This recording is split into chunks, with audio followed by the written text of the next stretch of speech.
Hello viewers, this is Mohammad Jakaria from my YouTube channel Learning Curve. In this lesson, I will discuss about auxiliary and the use of auxiliary with subject. Beginners level অনেক ছাত্রছাত্রী tense করতে গিয়ে সাবজেক্টের সাথে সঠিক অক্সিলারিটি ব্যবহার করতে পারে না। এই ভিডিওটিতে আমি দেখাবো কোন সাবজেক্টের সাথে কোন কোন অক্সিলারিগুলো ব্যবহার করা যাবে। আশা করি একটু মনোযোগ দিলে ব্যাপারটা একবারেই সহজ হয়ে যাবে। Before starting today's lesson, don't forget to press the subscribe and bell button. Video ভালো লাগলে অবশ্যই একটি লাইক দিবে এবং কমেন্ট করে তোমার মতামত জানিয়ে দিবে। প্রথমত আমরা দেখব am is are ব্যবহার। সাধারণত সেন্টেন্সটি যখন প্রেজেন্ট টেন্স হয় তখন আমরা এই তিনটি অক্সিলারি ব্যবহার করি। এখন সমস্যা হচ্ছে কোন সাবজেক্টের সাথে কোন কোন অক্সিলারিগুলো ব্যবহার করা যাবে। প্রথমত সেন্টেন্সের সাবজেক্টটি যদি আই হয় তখন তার সাথে আমরা am অক্সিলারিটি ব্যবহার করব। For example, I am a student, I am an entrepreneur. আর সাবজেক্টটি যদি he, she, it third person singular হয় তখন তাদের সাথে ইজ অক্সিলারি ভার্বটি ব্যবহার করব। For example, he is a good student, এখানে সাবজেক্ট হি, তার সাথে কী ব্যবহার হলো ইজ।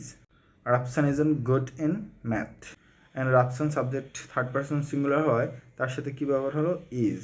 এবং সাবজেক্টটি যদি উই, ইউ, দে, ইটস এবং থার্ড পারসন প্লুরাল হয় তখন আর অক্সিলারিটি ব্যবহৃত হয়। For example, we are going to market, Rahim and Karim are my brother. প্রথমটি উই হওয়াতে এখানে কি ব্যবহার হলো আর। পরে third person plural, Rahim and Karim দুজন ব্যক্তি এবং থার্ড পারসন, সেটা এখানে কি ব্যবহার হলো আর। ওয়াজ ওয়ারের ব্যবহার। ওয়াজ ওয়ার অক্সিলারিগুলো আমরা তখনই ব্যবহার করি যখন সেন্টেন্সটি ফার্স্ট টেন্সের হয়। সো এবার আমরা দেখি কোনটি কোন কোন সাবজেক্টের সাথে ব্যবহার হবে। সাবজেক্ট যদি I, he, she, it third person singular হয় তখন তাদের সাথে অক্সিলারি হিসেবে ব্যবহার করব ওয়াজ। আর সাবজেক্ট যদি উই, ইউ, দে, ইটস এবং থার্ড পারসন প্লুরাল হয় তখন এদের সাথে অক্সিলারি হিসেবে ব্যবহৃত হবে were. For example, he was a good student. এই সেন্টেন্সটিতে সাবজেক্ট হি হওয়াতে আমরা অক্সিলারি হিসেবে ব্যবহার করলাম ওয়াজ।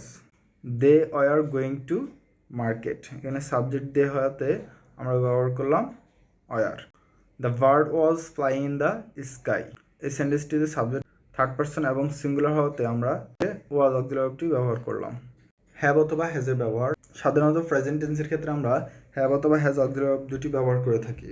এবার দেখে নেওয়া যাক সাবজেক্ট অনুসারে তাদের ব্যবহারগুলো।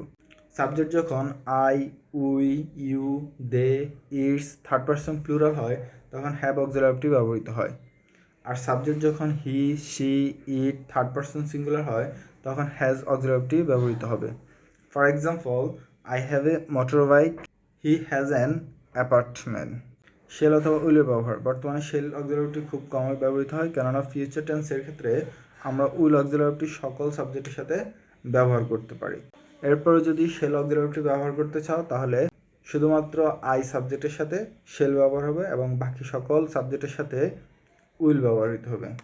For example, I will or shall buy a new shirt. আইয়ের সাথে তুমি উইলও বসাতে পারো, শেলও বসাতে পারো।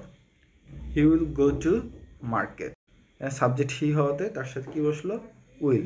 এছাড়া বাকি যত সকল সাবজেক্ট আছে তার সাথে তুমি উইল বসাতে পারো। থ্যাংকস ফর ওয়াচিং ভিডিও ভালো লাগলে অবশ্যই শেয়ার করতে ভুলবে না।